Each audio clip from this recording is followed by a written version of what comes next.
I moved to Japan about 4 months ago and I have been lied to. Really, I have seen all the videos, okay? I've talked to so many people. Oh, I've spent a week in Japan, blah, blah, blah. I've been lied to, okay? And these are the top 5 myths that I have already discovered about Japan after 4 months. Let's get into it.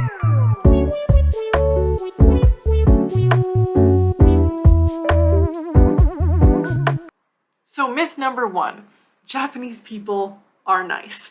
And before you blow up in my face, hold on, okay? I don't think the Japanese people are mean or not nice. I do think the Japanese people are nice, but not in any other way than most people in the world are nice. You know, I don't know who needs to hear this, but Japanese people are human beings and human beings are mean as well as nice. I think that there are a lot of barriers in between Japanese culture and, let's say, English-speaking cultures. It's more than just a language barrier. It's also customs, traditions, culture, a long list of things. And because of the low context and high context communication that we have, English speakers don't really know when they're being shaded. So I think that there's a perception of Japanese people being like maybe nicer than those in other places. But like I said, Japanese people are human beings. I don't think that they're any less mean or more mean than anywhere else in the world. So I just wanted to add for context that this goes both ways, this myth, right? So if people are constantly saying like, oh my God, Japanese people are so nice, it's not like that in the rest of the world. When Japanese people do go to the rest of the world and they experience kindness and friendliness like beyond Japan, they get really, really shocked. And I've actually had people tell me this, that they went to, America and people were so friendly and they were really surprised, that it literally brought tears to their eyes. They were so happy. So yeah, it goes both ways. So myth number 2, Japanese food is mega, mega, mega healthy. This is also controversial, okay? Let me just put it into perspective. If you are someone who thinks that a high protein, vegetables, high fruit diet that's very balanced with carbs is healthy, then you would think that Japanese food is not healthy, because Japanese food is almost entirely carbohydrates, very little protein, very little vegetables, almost no fruit. I think that Japanese cuisine really favors like less flavor actually and more texture. So a lot of the ingredients that you get are actually a lot more healthy than what you would find in America, but it doesn't necessarily have a lot of diverse food groups, if that makes sense. That being said, in America, there's no regulations on sugar, and frankly, everything has an obsessive amount of sugar in it that's extremely unhealthy. Something like jam in Japan, for example, is really not that sweet. You'd have to like glob on like giant cups of jam to like even reach a slightly sweet version of like whatever the heck we have in America. So that in a sense makes you automatically just more healthy, just like popping in Japan. But anyway, I digress. Myth number 3 is that you will never find any friends in Japan. Japan has over 100 million people in it. You will find someone in Japan, I promise. So it's true that when you go to another country, there's a language barrier. You don't know anybody there, so you don't have community. If you're alone, yeah, it's going to be difficult to find friends. But that's no different than any other country, truly. And with the World Wide Web and so many communities that are very diverse across Japan, it is very easy to find your own. You just really have to put in that extra effort.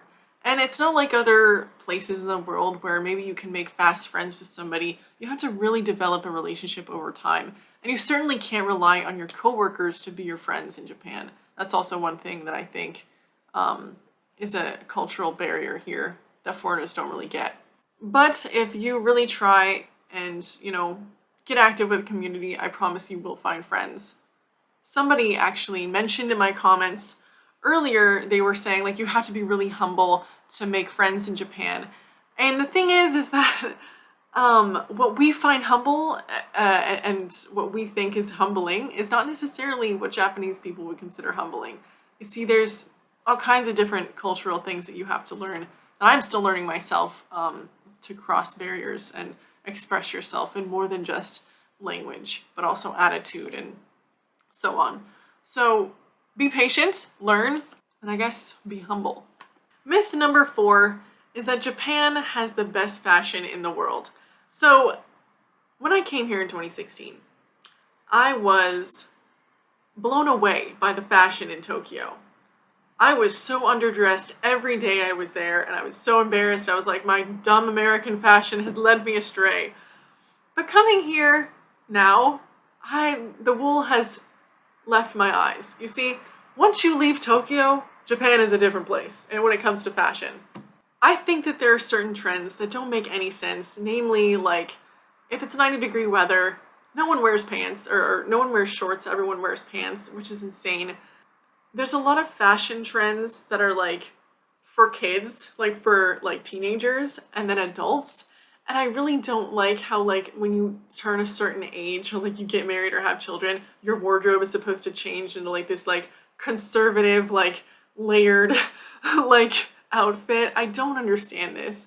And yeah, some of the fashion is just really quite crazy. And I don't even blame Japanese people. Like, you know, when you're wearing, like, business wear all the time, wearing uniforms to school when you grow up, like, you're not really learning how to express yourself through fashion. So I guess, yeah, the fashion can be quite not good as well as good.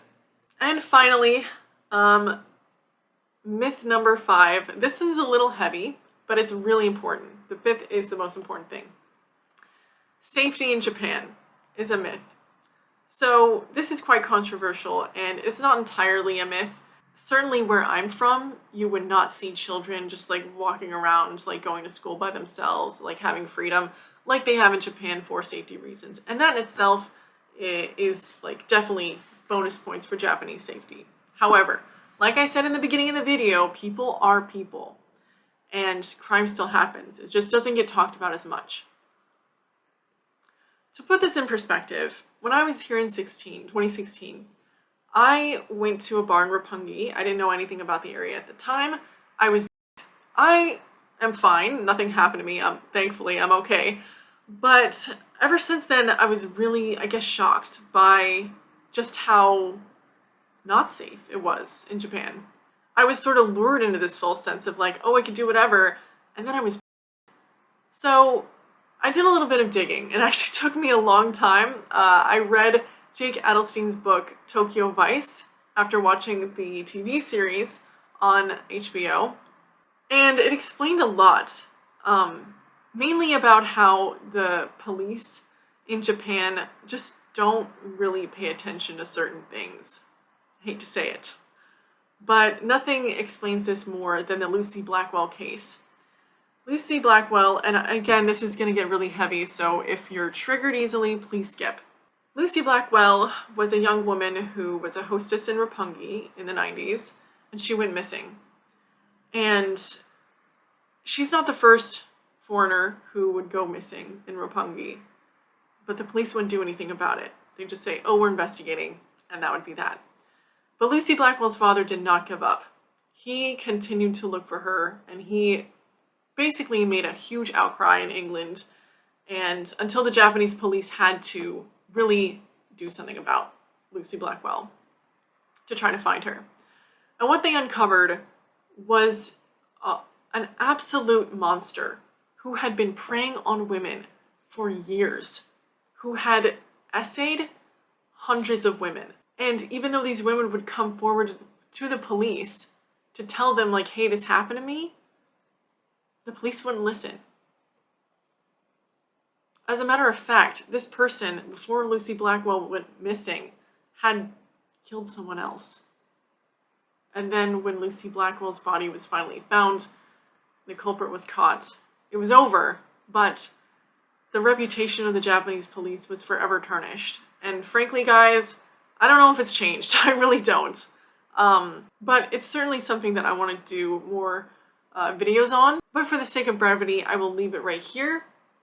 I really appreciate you guys watching. But anyway, thank you for watching. These are my top 5 myths about Japan. If you have any myths that you can think of that you were just completely blown away when you came to Japan, you're like, this is not what I thought it was going to be, please tell me in the comments. Tell me if you agree with anything I said or disagree. I could also talk more about work life and stuff and how that's a myth, but I think that my work life situation is not indicative of everybody. You know, and I don't want to generalize or like disregard other people's experiences, but I will talk about that later.